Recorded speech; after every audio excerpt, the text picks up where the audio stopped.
Hi friends, ನಮಸ್ತೆ. Welcome back to my YouTube channel. ಹೇಗಿದ್ದೀರಾ? ಚೆನ್ನಾಗಿದ್ದೀರಾ ಅಂತ ಭಾವಿಸ್ತಾ ಇವತ್ತಿನ ಬ್ಲಾಗನ್ನು ಸ್ಟಾರ್ಟ್ ಮಾಡ್ತಾ ಇದ್ದೀನಿ. ಇನ್ನು ಚಾನಲ್ನ ಯಾರೆಲ್ಲ ಸಬ್ಸ್ಕ್ರೈಬ್ ಮಾಡ್ಕೊಂಡಿಲ್ಲ, ಪ್ಲೀಸ್ ಸಬ್ಸ್ಕ್ರೈಬ್ ಮಾಡಿಕೊಂಡು ಲೈಕ್ ಮಾಡಿ. ಹಾಗೆ ನಿಮ್ಮ ಫ್ರೆಂಡ್ಸ್ ಆ್ಯಂಡ್ ಫ್ಯಾಮಿಲಿ ಮೆಂಬರ್ಸ್ಗೂ ಕೂಡ ಶೇರ್ ಮಾಡಿ, ಅವರು ಕೂಡ ನೋಡಿ ಚಾನಲ್ಗೆ ಸಪೋರ್ಟ್ ಮಾಡಲಿ ಅಂತ ಕೇಳ್ತಾ ಬನ್ನಿ ಬ್ಲಾಗನ್ನು ಶುರು ಮಾಡೋಣ. ಇನ್ನು ಇವತ್ತಿನ ಬ್ಲಾಗಲ್ಲಿ ನೋಡ್ತಾ ಇರ್ಬೋದು, ಬೆಳಗ್ಗೆಯಿಂದ ಬ್ಲಾಗನ್ನು ಸ್ಟಾರ್ಟ್ ಮಾಡ್ತಾ ಇದ್ದೀನಿ. ಅಂದರೆ ಆಲ್ಮೋಸ್ಟ್ ಕೆಲಸಗಳೆಲ್ಲ ಮುಗ್ದಿತ್ತು. ಇನ್ನು ಹಿಂದೆ ಸಗಣಿ ಎಲ್ಲ ಹಾಕೋದಿತ್ತು, ಸಗಣಿ ಹಾಕ್ತಾರಲ್ಲ ಅದು. ಸೊ ನಾನು ನಿಮಗೆ ಶೇರ್ ಮಾಡ್ತಾ ಇರೋವಂಥದ್ದು ವೈಫೈ ಹಾಕ್ಸಿದ್ದೆ ಅಂತ ಹಿಂದಿನ ಬ್ಲಾಗಲ್ಲಿ ಶೇರ್ ಮಾಡಿದ್ನಲ್ವ, ಅದು ನೋಡಿ ತೋರಿಸ್ತಾ ಇದ್ದೀನಿ. ಟಿ ವಿಯಲ್ಲಿ ಕೂಡ ಚೆನ್ನಾಗಿ ಟಿವಿಗೂ ಲ್ಯಾಪ್ಟಾಪ್ಗೆ ಮೊಬೈಲ್ಗೆ ಇಷ್ಟೇ ಅಲ್ಲದಲ್ಲೇನು ಕೂಡ ವರ್ಕ್ ಫ್ರಮ್ ಹೋಮ್ ಜಾಬ್ ಮಾಡೋರಿಗೆ ಇಂಟರ್ನೆಟ್ ಕನೆಕ್ಷನ್ನು ಇದು ತುಂಬಾ ಈಸಿಯಾಗಿ ಇದೆ. ಬಟ್ ಮಳೆ ಟೈಮಲ್ಲಿ ಕರೆಂಟ್ ಇಲ್ದಲೇ ಇರೋ ಟೈಮಲ್ಲಿ ಇದು ವರ್ಕ್ ಆಗೋದಿಲ್ಲ. ಅಂದರೆ ಕರೆಂಟ್ ಇರಲೇಬೇಕು.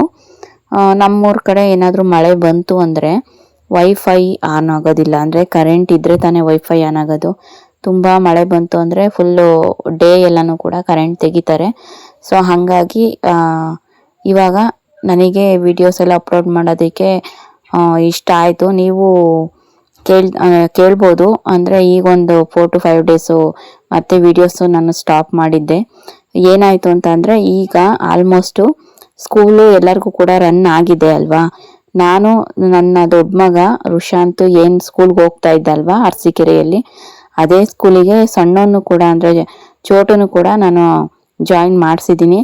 ಹಂಗಾಗಿ ಒಂದು 2-3 ದಿನ 4 ದಿನ ಓಡಾಡಿ ಬಂದು ಎಲ್ಲ ಮಕ್ಕಳಿಗೆ ಹೆಂಗೆ ನೋಡ್ತಾರೆ, ಹೆಂಗೆ ಮಾಡ್ತಾರೆ, ಅಥವಾ ಸ್ಕೂಲಲ್ಲಿ ಏನು ಫೆಸಿಲಿಟೀಸ್ ಇದೆಯೋ ಇಲ್ವೋ ಅದೆಲ್ಲನೂ ಕೂಡ ನಾನು ನೋಡಬೇಕಿತ್ತು. ಹಾಗಾಗಿ ನಾನು ಓಡಾಡೋ ಇದರಲ್ಲಿ ಅಂದರೆ ಮಗುನ ಕಳಿಸೋದು ಅಂದರೆ ಒಂದು ಮಗು ಕಳ್ಸೋದಕ್ಕಿಂತ 2 ಮಗು ಕಳಿಸೋದು ತುಂಬಾ ಕಷ್ಟ ಅನಿಸುತ್ತೆ. ಸೊ ಇದ್ರ ಬಗ್ಗೆ ನಾನು ಮತ್ತೆ ಕಂಟಿನ್ಯೂ ಮಾಡ್ತೀನಿ ಬ್ಲಾಗಲ್ಲಿ. ಇದೇ ಬ್ಲಾಗಲ್ಲಿ ಫಸ್ಟು ನಾನು ಬ್ಲಾಗ್ ಬಗ್ಗೆ ಹೇಳ್ಬಿಡ್ತೀನಿ. ಅದೇ ನಾನು ನೋಡಿ ಮೆಹಂದಿ ನಾನು ಹಿಂದಿನ ಬ್ಲಾಗಲ್ಲಿ ತೋರಿಸಿದ್ದೆ, ನೈಟ್ ಬಿಟ್ಕೊಂಡಿದ್ನಲ್ವ ಅಂತ. ನೋಡಿ ಎಷ್ಟು ಚೆನ್ನಾಗತ್ತಿದೆ ಅಂದರೆ ಫಾಸ್ಟ್ ಮೆಹಂದಿ ಹಾಕ್ಕೊಂಡೆ. ನನಗೆ ಈ ಥರ ಮೆಹಂದಿ ಕೈಗೆಲ್ಲ ಹಾಕ್ಕೊಂಡು ತುಂಬು ಬಳೆ ತೊಡ್ಕೋಬೇಕು ಅಂದರೆ ನಂಗೆ ತುಂಬಾ ಇಷ್ಟ. ಸೊ ಹಾಗಾಗಿ ನಾನು ನಿಮಗೆ ಶೇರ್ ಮಾಡ್ತಾ ಇದ್ದೀನಿ. ಇನ್ನು ನಾನು ನೀರು ತರಬೇಕು. ಅದಕ್ಕೆ ನೋಡಿ ನನ್ನ ನೀರು ಕ್ಯಾನು ನಾನೇ ಅದನ್ನು ಓದ್ಸತಿ ಏನೋ ನೀರು ತರೋಕ್ಕೆ ಅಂತ ಹೋದಾಗ ನೈಟಿ ಹಾಕೊಂಡು ಹೋಗಿದ್ದೆ. ನೈಟಿಯಲ್ಲಿ ಗಾಡಿ ಅಂದರೆ ನೀರು ಎಲ್ಲ ತುಂಬಿಸ್ಕೊಂಡು ಗಾಡಿಗೆ ನೀರು ಕ್ಯಾನ್ ಇಟ್ಟೆ ತುಂಬಿರೋದು. ನಾನು ಟೈಟ್ ಆಯಿತು ನೈಟಿ. ಅವಾಗೇನಾಯಿತು, ಕ್ರಾಸ್ ಮಾಡ್ಕೊಳ್ಳೋಕ್ಕೆ ಅಂತ ಹೋದೆ, ಎಕ್ಸೆಲ್ಲು ಪಟ್ ಅಂತ ಕ್ಯಾನ್ ಬಿದ್ದೋಯ್ತು. ಆವಾಗ ಒಡೆದೋಗಿತ್ತು. ಇನ್ನು ಪಾತ್ರೆ ಎಲ್ಲನೂ ಕೂಡ ಜೋಡಿಸಿದ್ದೀನಿ. ಬೆಳಗ್ಗೆನೇ ತಿಂಡಿ ಅಂದರೆ ಚಿತ್ರಾನ್ನ ಮಾಡಿ ಎಲ್ಲ ಕಲಸಿಟ್ಟಿದ್ದೀನಿ ಫ್ರೆಂಡ್ಸ್. ಅಂದರೆ ಗೊಜ್ಜೆಲ್ಲ ಮಾಡಿಟ್ಟಿದ್ದೀನಿ, ಬೇಗ ಆಗಲಿ ಕೆಲಸಗಳು ಅಂತ ಅಂದ್ಬಿಟ್ಟು. ಇನ್ನು ಹೂವೆಲ್ಲ ತಗೊಂಬಂದೆ. ನನಗೆ ಏನಕ್ಕೆ ಹೂವು ಅಂದರೆ ಬಾಗಿಲೆಲ್ಲ ಅಂದರೆ ನೆಲ ಎಲ್ಲ ಒರೆಸ್ಬಿಟ್ಟು ಬಾಗಿಲಲ್ಲಿ ಅರಿಶಿನ ಕುಂಕುಮ ಇಟ್ಬಿಟ್ಟು ಹೂವನ್ನ ಜೋಡಿಸೋದು ಭಾರಿ ಇಷ್ಟ. ನಾನೇನೋ ಜೋಡಿಸ್ತೀನಿ, ಹುಡುಗರು ಬಿಡಲ್ಲ ಅಷ್ಟೇ. ಈಗ ಅಂತ ಹೇಳಿದ್ನಲ್ಲ, ಸ್ಕೂಲಿಗೆ ಜಾಯಿನ್ ಮಾಡಿದ್ದೀನಿ. ಬೆಳಗ್ಗೆ ಹೆಂಗಿರುತ್ತೆ ಮನೆ, ಸಂಜೆ ಬರೋವರೆಗೂ ಸೇಮ್ ಹಂಗೆ ಇರುತ್ತೆ. ಅದಾದಮೇಲೆ ಮತ್ತೆ ಸಂಜೆ ಎದ್ವಾ ತದ್ವಾ ಆ ಥರ ಆಗೋಗ್ಬಿಡುತ್ತೆ. ಗೊತ್ತಿರುತ್ತೆ ಮನೇಲಿ ಮಕ್ಕಳಿದ್ದಿದ್ದ ಮನೆಯಲ್ಲಿ ಏನು ಎತ್ತ ಅಂತ ಅವ್ರಿಗೆ ಗೊತ್ತೇ ಇರುತ್ತೆ. ಗೊಜ್ಜನ್ನ ಸ್ವಲ್ಪ ಎತ್ತಿಕ್ಬಿಟ್ಟು ಎಷ್ಟು ಬೇಕು ರೈಸನ್ನು ಕಲಸಿದ್ದೀನಿ ಫ್ರೆಂಡ್ಸ್. ಇವಾಗ ನಮ್ಮೂರಿನಲ್ಲಿ ಈಗ ಕರೆಂಟ್ ಬಂತು ಫ್ರೆಂಡ್ಸ್. ನಿಜವಾಗ್ಲೂ ನಾನು ಈಗ ವಾಯ್ಸ್ ಎಡಿಟಿಂಗ್ ಮಾಡ್ತಾ ಇದ್ದೆ ನಾನು. ಸೊ ಹಾಗಾಗಿ ಈಗ ಕರೆಂಟ್ ಬಂದಿದೆ. ಇನ್ನು ನೀರು ಕೂಡ ತಂದೆ ನಾನು. ಈಗ ನೀರನ್ನು ಅಂದರೆ ಕ್ಯಾನೆಲ್ಲ ತೊಳೆದ್ಬಿಟ್ಟು ಹಾಕಿದ್ದೀನಿ. ಇನ್ನು ನೋಡ್ತಾ ಇರ್ಬೋದು ಬೆಳಗ್ಗೆ ಏನು ಕೆಲಸ ಆಗಿತ್ತು ಅಂತ ಅಂದ್ಬಿಟ್ಟು. ನೋಡ್ತಾ ಇಲ್ಲಿ ಕೆಲಸದವ್ರನ್ನ ಒಬ್ರನ್ನ ನಮಗೆ ಪರಿಚಯ ಇರೋರು ಅವಣ್ಣ ಬಂದು ಎಲ್ಲ ನೀಟಾಗಿ ಹಚ್ಕೊಟ್ಟು ಮಾಡೋಗ್ತಾರೆ. ಹಸು ಒದಿತಾ ಇತ್ತು, ಕಾಲು ಕಟ್ಟೋಣ ಅಂತ ಅಂದ್ಬಿಟ್ಟು ಈ ರೀತಿ ನಾನು ರೆಡಿ ಮಾಡಿಕೊಂಡೆ. ಬಟ್ ಅದು ಪ್ರಯೋಜನ ಇಲ್ಲ, ಅದು ಕಾಲು ಕಟ್ಟಿಸ್ಕೊಳ್ಳಲ್ಲ ಫ್ರೆಂಡ್ಸ್. ನನಗೆ ಏನು ಅಂತಂದರೆ ಈ ನೊಣ ಎಲ್ಲ ಕುತ್ಕೊಳ್ಳುತ್ತೆ ನೋಡಿ ಹಸುಗೆ ಹಾಲು ಕರಿಬೇಕಾದ್ರೆ, ಅದು ಬಕೆಟ್ಗೇನೆ ಕಾಲು ಇಕ್ಬಿಡುತ್ತೆ. ಹಿಂಗೆ ಕಾಲು ಎತ್ತಕ್ಕೆ ಹೋದಾಗ ಅಂದರೆ ಯಾವಾಗಲೂ ಏನು ಎತ್ತಲ್ಲ, ಏನಾದರೂ ರೇರು ನೊಣ ಗಿಣ ಏನಾದ್ರು ಜಾಸ್ತಿ ಆದಾಗ ಕಾಲು ಎತ್ತುತ್ತೆ. ಆವಾಗ ಏನಾಗುತ್ತೆ, ನನಗೆ ಹಿಂಸೆ ಆಗುತ್ತೆ ಹಾಲು ಕರಿಯೋದಕ್ಕೆ. ಅದಕ್ಕೆ ಕಾಲು ಕಟ್ಬಿಟ್ಟು ಈ ಥರ ಇದು ಮಾಡೋಣ, ಇಲ್ಲ ಅಂದರೆ ಕರು ಕಟ್ಟೋದಕ್ಕೆ ಯೂಸ್ ಮಾಡ್ಕೊಳ್ಳೋಣ ಕಂಬನ ಅಂತ ಈ ರೀತಿ ನೆಟ್ಸಿದ್ದೆ ಅಣ್ಣನ ಹತ್ರ ಆರೆಯಲ್ಲಿ. ಅದಾದಮೇಲೆ ಆ ಕಡೆ ಎಲ್ಲನೂ ಕೂಡ ಹುಲ್ ಮೆದೆ ಎಲ್ಲಾನು ಕೂಡ ಅಂದ್ರೆ ಸರಿಯಾಗಿ ಒಟ್ಟಿಲ್ಲ. ಅದೇನಾಗೈತೆ ಎಲ್ಲ ಉಳ್ಕೊಂಡ್ಬಿಟ್ಟಿತ್ತು. ಅದನ್ನ ಇನ್ನೊಂದಿನ ರೆಡಿ ಮಾಡ್ಸೋಣ ಅಂತ ಹೇಳ್ಬಿಟ್ಟು ಪಕ್ಕದಲ್ಲಿ ಒಂದ್ ಲೋಡ್ ಅಷ್ಟು ತಿಪ್ಪೆ ಅಂದ್ರೆ ತಿಪ್ಪೆ ಗೊಬ್ಬರ ಬರುತ್ತಲ್ಲ, ಸಗಣಿ ಎಲ್ಲ ತಗೊಂಡೋಗಿ ಎಲ್ಲ ಹಾಕ್ತಿವಲ್ಲ, ಅದು ತಿಪ್ಪೆ ಗೊಬ್ಬರ ಏರ್ಕೊಂಡು ಹೋಗಿದ್ರು ಒಂದ್ ಲೋಡು. ಇನ್ ಸ್ವಲ್ಪ ಮಣ್ಣಿದೆ ಕಸುಗ್ಲಿದೆ ಅಂತ ಅನ್ಬಿಟ್ಟು ಬಿಟ್ಟೋಗಿದ್ರು. ಅದನ್ನ ನಾವೇ ತೋಟಕ್ಕೆ ಕೊಡಿಸ್ಕೊಳ್ಳೋಣ ಅಂತ ಬಿಟ್ಟಿದೀವಿ. ಇನ್ನು ಆ ಕಡೆ ಎಲ್ಲಾನು ಮಳೆ ಎಲ್ಲ ಉಯ್ದಾಗ ಎಲ್ಲ ಇದು ಶಾದ್ರೆ ತರ ಬೆಳ್ಕೊಂಡಿರುತ್ತೆ ನೋಡಿ, ಕಸುಗ್ಲು, ಹಸ್ರು ಕಸುಗ್ಲು, ಅದೆಲ್ಲಾನು ಕೂಡ ಕೊಚ್ಚಿಬಿಟ್ಟು ನಾನು ಮಣ್ಣೆಲ್ಲಾನು ಕೆಲವೊಂದು ಕೊಡಗ್ಬಿಟ್ಟು ಹಸಿನ ಮುಂದಕ್ಕೆ ಹಾಕಿದೀನಿ. ಇನ್ನು ಕೂಡ ಬಿಸ್ಲಿಗೆ ಚೆನ್ನಾಗಿ ಒಣಕೊಂಡ್ಮೇಲೆ ಮಣ್ಣೆಲ್ಲ ಕೊಡಗ್ಬಿಟ್ಟು ಹಸಿನ ಮುಂದಕ್ಕೆ ಹಾಕೋಣ ಅಂತ ಸೈಡ್ಗೆ ಹಾಕಿದ್ದೆ.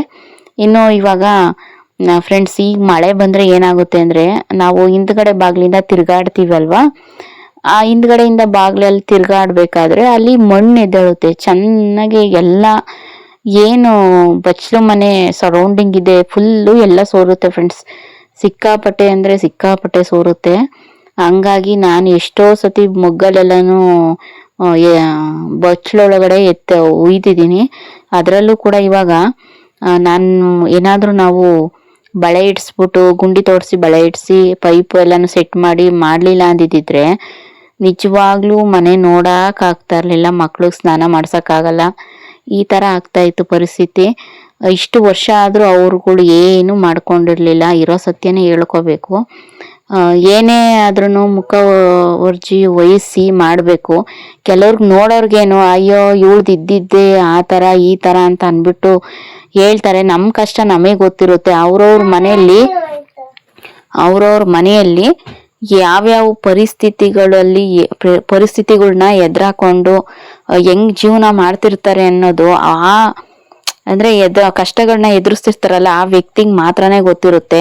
ಸುಮ್ನೆ ಬಾಯಿಗೆ ಬಂದಂಗೆ ಮಾತಾಡೋದಾಗ್ಲಿ, ಅಥವಾ ಎಲ್ಲಾ ಫೆಸಿಲಿಟೀಸ್ ಇರುತ್ತೆ ಅಥವಾ ಮಾಡಿಟ್ಟಿರ್ತಾರೆ ಹಿರಿಯರು ಅಥವಾ ಅತ್ತೆ ಮಾವದಿರು ಚೆನ್ನಾಗಿ ನೋಡ್ಕೊಂತಾ ಇರ್ತಾರೆ, ಯಾವ್ದೇ ತರ ಅವರಿಗೆ ಟೆನ್ಷನ್ ಇರಲ್ಲ, ಅಥವಾ ಗಂಡದಿರು ಚೆನ್ನಾಗಿ ದುಡಿತಾ ಇರ್ತಾರೆ, ಇವ್ರಿಗೇನು ಅವ್ರು ತಂದಾಕ್ತಾರೆ, ಇವ್ರು ಕುತ್ಕೊಂಡ್ ಮಾಡಾಕ್ತಾರೆ, ಅಥವಾ ಏನಾದ್ರು ಅಲ್ಪ ಸ್ವಲ್ಪ ಇವ್ರು ಕೆಲಸ ಮಾಡ್ತಾರೆ, ಮಿಕ್ಕಿದ್ದೆಲ್ಲ ಅತ್ತೆ ಮಾವನೋ ಇಲ್ಲ ಗಂಡನೋ ಬಂದ್ ಮಾಡ್ತಾರೆ. ಇಂಥ ಇವ್ರಿಗೆ ನಾವ್ ಏನ್ ಹೇಳಿದ್ರು ಅದು ಅರ್ಥ ಆಗಲ್ಲ. ನಾವು ಪಡ್ತಾ ಇರುವಂತ ಕಷ್ಟನ ಅದು ಅವ್ರಿಗೆ ಬಂದಾಗ್ಲೇನೆ ಅವ್ರಿಗೆ ಅರ್ಥ ಆಗ್ಬೋದು. ಬಟ್ ಇಲ್ಲಿ ಕೆಲವ್ರಿಗೆ ಹೊರಗಡೆ ನೋಡೋರ್ಗೆ ಅಯ್ಯೋ ಇವ್ಳು ಮಾಡೋದ್ ಇಷ್ಟೇನಾ, ನಾವೇನೇನಿದ್ದೇನು ಮಹಾಬ್ರಹ್ಮ ವಿದ್ಯೆನಾ ಅನ್ನೋ ತರ ಅನ್ಸುತ್ತೆ. ನಾವು ಒಳಗಡೆ ಎಷ್ಟು ಎತ್ತೆ ಪಡ್ತಾ ಇರ್ತೀವಿ, ಎಷ್ಟು ಮಾಡ್ತಿರ್ತೀವಿ, ಅದು ಆ ಭಗವಂತಂಗ್ ಮಾತ್ರನೇ ಗೊತ್ತಿರುತ್ತೆ. ಕೆಲವ್ರಿಗೇನು ಮಾತಾಡಕ್ಕೆ ಬಿಟ್ರೆ ಅಯ್ಯೋ ಅದನ್ನ ನಿಜವಾಗ್ಲು ಡಾಕ್ಟರ್ MBBS ಮಾಡಿರ್ತಾನಲ್ಲ ಅದು ವೇಸ್ಟೇ. ಇವ್ರುಗಳೇ ಸರಿಯಾಗಿ ಮಾಡಿರ್ತಾರೆ ಮಾತ್ರ. MBBS ಅಂದ್ರೆ ಮಾತಾಡೋದ್ರಲ್ಲಿ ಅಥವಾ ಅಕ್ಕಪಕ್ಕದಲ್ಲಿ ಕುತ್ಕೊಂಡು ಪಿನ್ನಿಕ್ಕದ್ರಲ್ಲಿ ಈ ತರ ಎಲ್ಲ ಇವ್ರುಗಳ ಬಗ್ಗೆ ಎಷ್ಟು ಮಾತಾಡಿದ್ರು ಸಾಲದು. ನಮ್ ಕಷ್ಟ ಆ ಭಗವಂತಂಗೆ ಗೊತ್ತು. ಆ ಕಷ್ಟ ಯಾರು ಮಾತಾಡ್ತಾರೆ ನೋಡಿ ತಿಳುವಳಿಕೆ ಇಲ್ದಲೆ ಅಂಥವ್ರಿಗೆ ಬಂದಾಗ್ಲೇ ಅವ್ರು ಅರ್ಥ ಮಾಡ್ಕೊಳ್ಳೋದು, ಅಲ್ಲಿವರೆಗೂ ಅವ್ರ ತಲೆಗೆ ಹೋಗಲ್ಲ. ಸೊ ಈಗ ಹಿಂದೆ ಅದೆಲ್ಲ ಬಾಗ್ಲಿಗೆಲ್ಲ ಈಗ ಓಡಾಡ್ತಾ ಇರ್ತಾರೆ, ಇವ್ರಿಗೆ ಅರ್ಥ ಆಗಲ್ಲ. ಅಲ್ಲಿ ಏನಾದ್ರೂ ಏನ್ ಬಿಟ್ರು ಯಾರಿಗೂ ಏನ್ ತಲೆ ಕೆಡಿಸ್ಕೊಳಲ್ಲ. ಈಗ ಮಾಡ್ಬೇಕಾಗಿರೋಳು ನಾನು. ಈ ಸದ್ಯಕ್ಕೆ ಸಿಮೆಂಟು ಎಲ್ಲ ಹಾಕ್ಸಕ್ ಆಗಲ್ಲ ನನ್ನ ಕೈಯಲ್ಲಿ. ಅಂದ್ರೆ ಸಗಣಿರೆಲ್ಲಾನು ಹಾಕ್ತಾ ಇದೀನಿ. ಚೆನ್ನಾಗಿ ಸಗಣಿನ ನೀರ್ ಹಾಕ್ತಲೆ ಚೆನ್ನಾಗಿ ತಟ್ಟಿ ಬಾಗ್ಲತ್ರ ಎಲ್ಲಾನು ಕೂಡ ಅಷ್ಟು ನಾವು ಏನು ಹಿಂದೆ ಡೋರ್ ಇದೆಯಲ್ಲ ಅದು ಸರೌಂಡಿಂಗ್ ಅಲ್ಲಿ ಏನಿದೆ ಕೈಯಲ್ಲೇನೆ ತಟ್ಟಿ ಏನು ಗಟ್ಟಿಯಾಗಿ ಮಣ್ಣಿಗೆ ತಟ್ಟಬೇಕು. ಆವಾಗ ಏನಾಗುತ್ತೆ, ಎಷ್ಟೇ ಮಳೆ ಬಂದ್ರೂನು ತಿಂಗಳು ಅಳ್ಳಾಡಂಗಿಲ್ಲ. ಚೆನ್ನಾಗಿ ಒಂಥರ ಸಿಮೆಂಟ್ ಹೆಂಗ್ ಕಲಸಿ ಇಟ್ಟಿರ್ತಾರೋ ಅದೇ ತರ ಇರುತ್ತೆ, ಗಟ್ಟಿಯಾಗಿ ಕುತ್ಕೊಳ್ಳುತ್ತೆ. ನಾವು ತೆಳ್ಳಗ್ ಸಗಣೀರ್ ತರ ಹಾಕಕ್ ಹೋದ್ರೆ ಅದು ಸರಿ ಹೋಗಲ್ಲ. ಹಂಗಾಗಿ ಗಟ್ಟಿಯಾಗಿ ಅದ್ರ ಸುತ್ತ ಏನು ಮನೆ ಸುತ್ತ ಏನಿದೆ ಅಲ್ಲಿವರೆಗೂ ಗಟ್ಟಿಯಾಗಿ ಸಗಣಿನ ಮೆತ್ತಬಿಟ್ಟು ಈ ಕಡೆಗೆಲ್ಲ ತೆಳು ಮಾಡ್ಕೊಂಡು ಹಾಕ್ತಾ ಇದೀನಿ. ಹಾಗೇನೆ ಒಂದು ರಂಗೋಲಿನ ಬೇಗ ಅಂದ್ರೆ ತ್ಯಾವ ಇದ್ದಂಗೆನೆ ಬಿಟ್ಬಿಟ್ರೆ ಅಂಟ್ಕೊಳ್ಳುತ್ತೆ, ಅಳ್ಸೋಗೋದಿಲ್ಲ ಅಂತ. ಈ ರೀತಿ ಎಲ್ಲ ಅಚ್ಚುಕಟ್ಟು ಮಾಡಿದೀನಿ, ಎಲ್ಲ ಗುಡಿಸಿ ಎಲ್ಲಾನು ಕೂಡ ರೆಡಿ ಮಾಡಿದೆ. ಸಾಕು ನಮಗೆ ಮಕ್ಕಳು ಗಿಕ್ಳು ತಿರ್ಗಾಡೋಕ್ಕೆ ಅಥವಾ ಯಾರಾದರೂ ಬಂದಾಗ ಅಚ್ಚುಕಟ್ಟಾಗಿದ್ರೆ ಸಾಕು, ನೀಟಾಗಿ ನಮ್ಗೆ ಅದೇ ಬೇಕಾಗಿರೋದು. ಅದೇ ಫ್ರೆಂಡ್ಸ್ ಹೇಳಿದ್ನಲ್ಲ ಆವಾಗ್ಲೇ, ಈಗ ನೀರಂಡೆಗೆ ಬಂದು ಉರಿ ಹಾಕ್ತಾ ಇದ್ದೀನಿ ಸ್ನಾನ ಮಾಡೋಣ ಅಂತ ಅಂದ್ಬಿಟ್ಟು. ಇನ್ನು ಫುಲ್ ಎಲ್ಲ ಒಂಥರ ಹೆಂಗಾಗ್ಬಿಟ್ಟಿದೆ ಅಂದರೆ ಸಗಣಿ ವಾಸನೆ, ಯಾರಾದರೂ ಪಕ್ಕಕ್ಕೆ ಬಂದ್ರೇ ಗಬ್ ಗಬ್ ವಾಸನೆ ಹೊಡಿತಾ ಇದ್ದೆ. ಹಂಗಾಗಿ ನೀರಂಡೆಗೆ ಉರಿ ಹಾಕ್ತಾ ಇದ್ದೀನಿ ಸ್ನಾನ ಮಾಡೋಣ ಅಂತ. ಆಗಲೇ ಹೇಳ್ದಾಗೆ ಅಂದರೆ ಸಣ್ಣವನ್ನ ಸ್ಕೂಲ್ಗೆ ಹಾಕಿದ್ದೀನಿ, ದೊಡ್ಡವನ ಜೊತೆಲೆ ಇಬ್ಬರು ಕೂಡ ವ್ಯಾನ್ಗೆ ಹೋಗ್ತಾರೆ. ಕೆಲವೊಂದು ಕಮೆಂಟ್ಸು ಕೂಡ ಬರುತ್ತೆ, ಸಣ್ಣವನು ದೊಡ್ಡವನು ಅಂತ ಯಾಕೆ ಹೇಳ್ತೀರಾ, ನೇಮ್ ಇಲ್ವಾ ಅವರಿಗೆ ಅಂತ. ನನಗೆ ಪ್ರಾಕ್ಟೀಸು ಅಂದರೆ ನಾನು ಜಾಸ್ತಿ ಯಾವಾಗಲೂ ಕೂಡ ಹೆಸರಿಟ್ಟೇನು ಕರೆಯೋದಕ್ಕೆ ಹೋಗೋದಿಲ್ಲ, ಸಣ್ಣವನು ದೊಡ್ಡವನು ಅಂತಲೇ ಕರೆಯೋದು. ಹಂಗಾಗಿ ಚರಿತು ರುಷಾಂತ್ ಈ ಥರನೇ ನಾನು ಕರೆಯೋಕ್ಕೆ ಹೋಗಲ್ಲ. ನೇಮ್ ಇದೇನೆ ಅವ್ರಿಗೆ. ಪೆಟ್ ನೇಮು ಚಿಂಕು ಚೋಟು ಅಂತಲೇ ಕರೆಯೋದು. ನಾನು ಆಲ್ಮೋಸ್ಟ್ ಅವ್ರನ್ನ ಚಿಂಕು ಚೋಟು ಅಂತಲೇ ಕರೆಯೋದು. ಹಂಗಾಗಿ ಅದೇ ಹೇಳಿದ್ನಲ್ಲ, ಸ್ಕೂಲಿಗೆ ಹಾಕಿದ್ದೀನಿ. ಸಿಕ್ಕಾಪಟ್ಟೆ ಹಿಂಸೆ ಫ್ರೆಂಡ್ಸ್, ನಿಜವಾಗ್ಲೂ 2 ಮಕ್ಕಳನ್ನ ರೆಡಿ ಮಾಡಿ ಕಳಿಸ್ಬೇಕು ಅಂದರೆ ನಿಜವಾಗ್ಲೂ ಕಷ್ಟದ ಮಾತೇನೆ. ನಾನು ಯಾಕೆ ಇಷ್ಟು ಬೇಗ ಹಾಕಿದ್ದೀನಿ ಅಂದರೆ, ಚಿಕ್ಕವನ್ನ M1ಗೆ ಹಾಕಿದ್ದೀನಿ, ದೊಡ್ಡವನ್ ಬಂದು M3. ಚಿಕ್ಕವನ್ ಯಾಕೆ ಹಾಕ್ತೆ ಅಂದರೆ ಅವನಿಗೆ 2 ವರ್ಷದ ಮೇಲೆ 10 ತಿಂಗಳಿಗೆಲ್ಲನೂ ಏನೋ M1ಗೆ ಜಾಯಿನ್ ಮಾಡಿಸ್ಕೊತಾರೆ. ಅವ್ನಿಗೆ ಆಲ್ರೆಡಿ ಆಗಿದೆ. ಸೊ ಹಾಗಾಗಿ ಇಲ್ಲಿ ಅಂಗನವಾಡಿಲೂ ಕೂಡ ಕುತ್ಕೊತಾರಲ್ಲ, ಇನ್ನು ನಾನು ಇನ್ನೂ 2 ಹಸ್ಗಳು ಮಾಡ್ಕೋಬೇಕು ಅಂತ ಇದ್ದೆ. ಇನ್ನು ಕೆಲಸಗಳೆಲ್ಲ ಇರುತ್ತೆ, ಯಾವುದೇ ಮನೇಲಿ ಕೆಲಸ ಮಾಡೋಣ ಅಥವಾ ಹಸ್ಗಳ ಕೆಲಸ ಮಾಡೋಣ ಅಥವಾ ಏನು ಅಂತ ನೋಡೋಣ.